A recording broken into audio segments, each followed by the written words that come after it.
নমস্কার, আরেকটি নতুন ভিডিওতে আপনাদের সকলকে স্বাগতম। আজকে একদম একটা নতুন ধরনের রেসিপি আপনাদের সাথে শেয়ার করব। এই দেখুন আমার হাতে কি রয়েছে, আপনারা দেখে বুঝতেই পারছেন।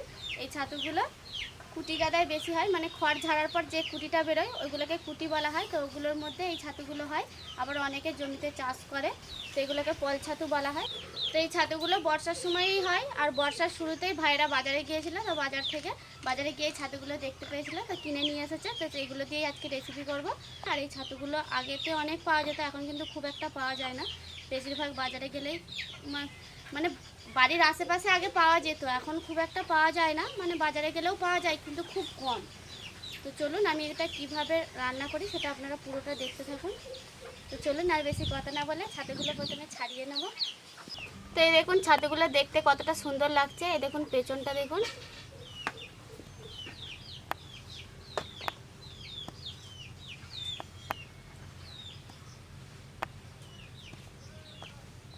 এই গজা খাজাতে যেরকম লেয়ার বোঝা যায়, পুরো এরকম লেয়ারের মতো এটা বোঝা যাচ্ছে।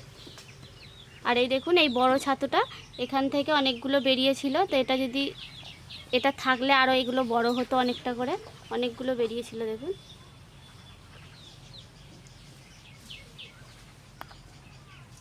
ছাতুগুলো প্রথমে কেটে নেবো। তো ছাতুর গায়ে এই যে পাতলা একটা আঁশের মতো আছে, এই ওপরে আর এই ডাটাটার মধ্যে এগুলো ছাড়িয়ে ফেলে দেবো। ওপরের যে আঁশটা এইভাবে ধারের এইটা ধরে টান দিলে আস্তে আস্তে উঠে চলে আসে।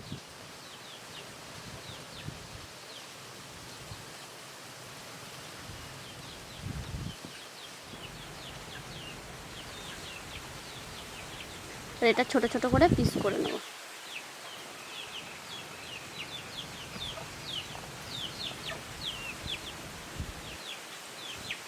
এই যে ওপরের এই যে লাল লাল অংশটা অল্প অল্প এইভাবে হাতে করে তুলে ফেলে দেবো।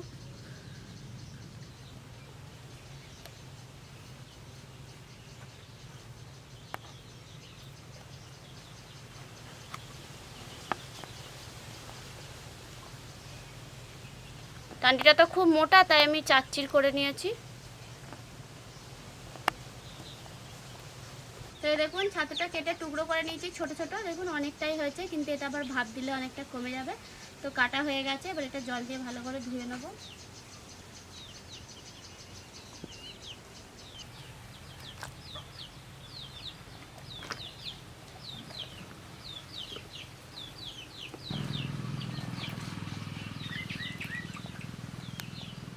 জল টেনেছে ছাতুতে, বুঝতে পারছেন? তো উনুন ধরিয়ে কড়া বসিয়ে দিয়েছি। তো প্রথমে ছাতুগুলো একটু ভাপ দেবো, তার জন্য কড়াতে জল দিয়ে দেবো।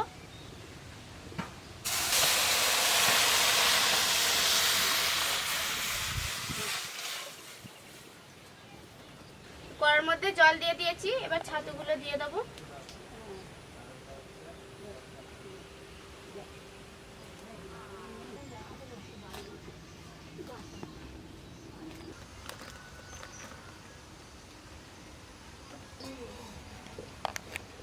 ছাতুগুলো দিয়ে দিয়েছি, এবার ঢাকা দিয়ে একটু ভাপিয়ে নেব।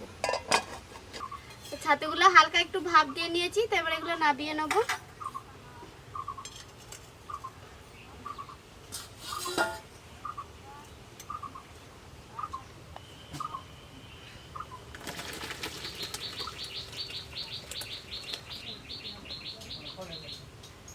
এই দেখুন ছাতুগুলো যখন কেটেছিলাম তখন কতটা দেখাচ্ছিল, ভাপ দেওয়ার পর দেখুন কতটুকু হয়ে গেছে।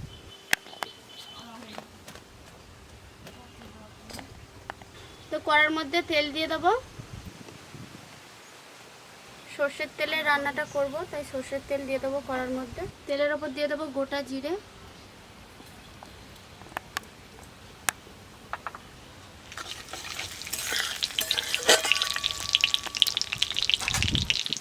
এখানে নিয়েছি গোটা গরম মশলা, লবঙ্গ, দারচিনি, এলাচ। এলাচের মুখগুলো একটু করে ফাটিয়ে নিয়েছি, দিয়ে এবার এগুলো তেলে দিয়ে দেবো।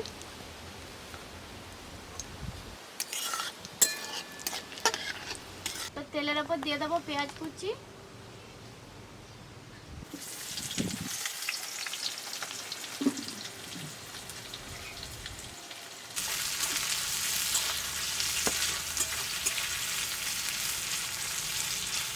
এরপর দিয়ে দেবো চেরা কাঁচা লঙ্কা,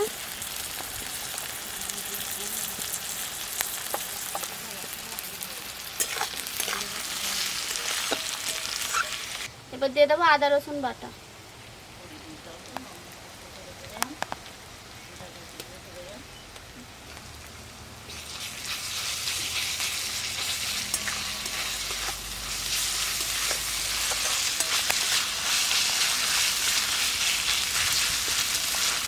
আদা রসুন পেঁয়াজ ভালো করে ভেজে নিয়েছি। এবার এর মধ্যে দিয়ে দেবো কুচি করে রাখা টমেটো,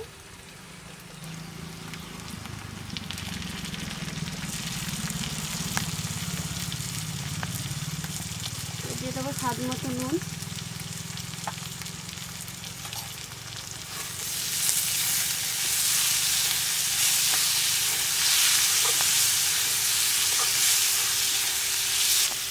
দিয়ে দেবো হলুদ গুঁড়ো,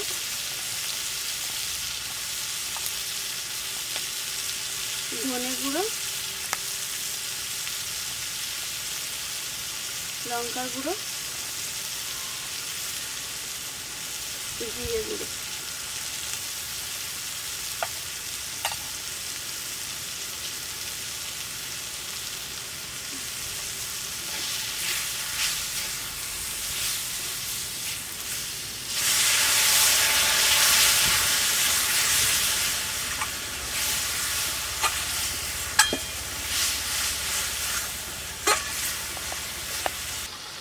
মশলাটা জল দিয়ে ভালো করে কষিয়ে নিয়েছি। এবার এর মধ্যে ভাপিয়ে রাখা ছাতুগুলো দিয়ে দেবো।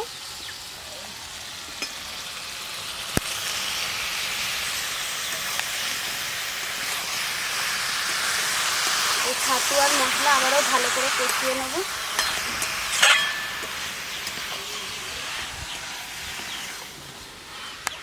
তো ছাতুটা মশলার সাথে ভালো করে কষিয়ে নিয়েছি। এবার এর মধ্যে দিয়ে দেবো কাজু বাদাম বাটা।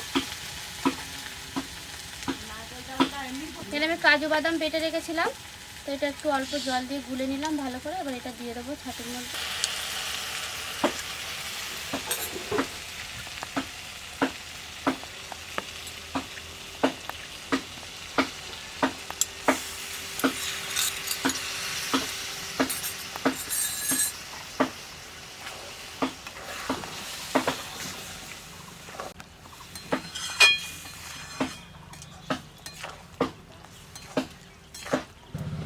এটা খুব বেশি ঝোল হবে না, কষা কষা হবে, তাই অল্প পরিমাণ জল দিয়েছি।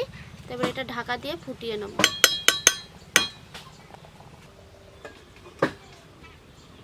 তো ঢাকা দিয়ে এটা কিছুক্ষণ ফুটিয়ে নিয়েছি। এবার এটা খুলে দেখে নেবো হয়েছে কিনা।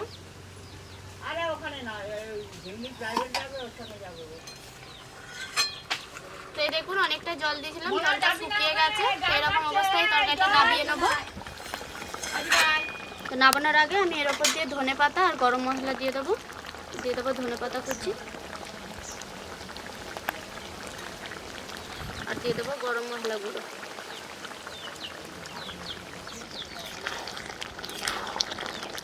গরম মশলা আর ধনে পাতাটা দেওয়ার পর একটু নেড়ে নিয়েছি। এবার এটা হয়ে গেছে, নামিয়ে নেবো।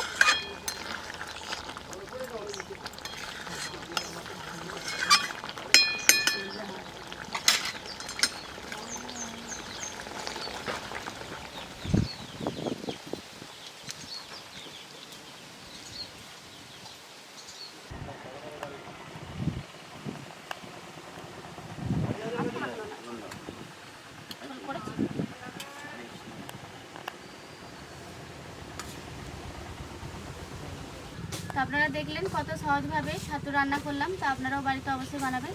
তবে এরকম ছাতু আমি রান্না করতে দেখেছি, মানে খাইনি। আজকে আমি নিজের হাতে রান্না করেছি, তো দেখতেও ভালো লাগছে, আমার দেখেই ইচ্ছে করছে খেতে। তো আজকে আমি খাবো।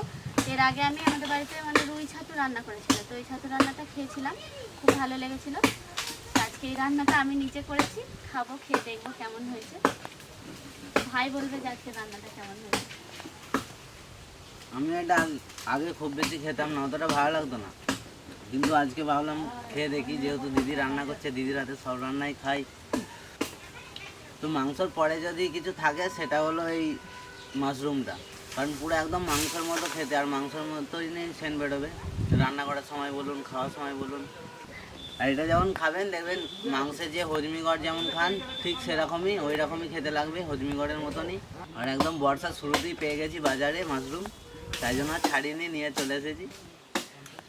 খেতে ভালোই লাগলো, আপনারাও অবশ্যই বানাবেন। এখন বাজারে কিন্তু এটা অ্যাভেলেবেল হয়ে যাবে, আর অনেক জায়গাতে বাড়িতেও হয় খড়ের গাদায়। সেদিকে ঠাকুমা গল্প করতে বলছে আমাদের এখানে ছাতু এরকম মানে হয়েছে, আর সবাই দেখে ভাবছে যে ডিম, হাঁসের ডিম। দিয়ে বলছে আমি গিয়ে চুপি চুপি সব তুলে নিয়ে ওগুলো সে ছোট ছোট হয় তো, ছোট ছোট এরকম বড় না। এগুলো তো চাষ করা বলে বড়। বলছে হাঁসের ডিম কত এখানে, ডাকছে ঠাকুমাকে, তুই ঠাকুমাকে কুড়ি দিয়েছে, বলছে এক ঝুড়ি। তো আর বেশি কথা না, এবার খেয়ে নিই তাড়াতাড়ি। আজকের মতো ভিডিওটা এখানেই শেষ করছি, টাটা।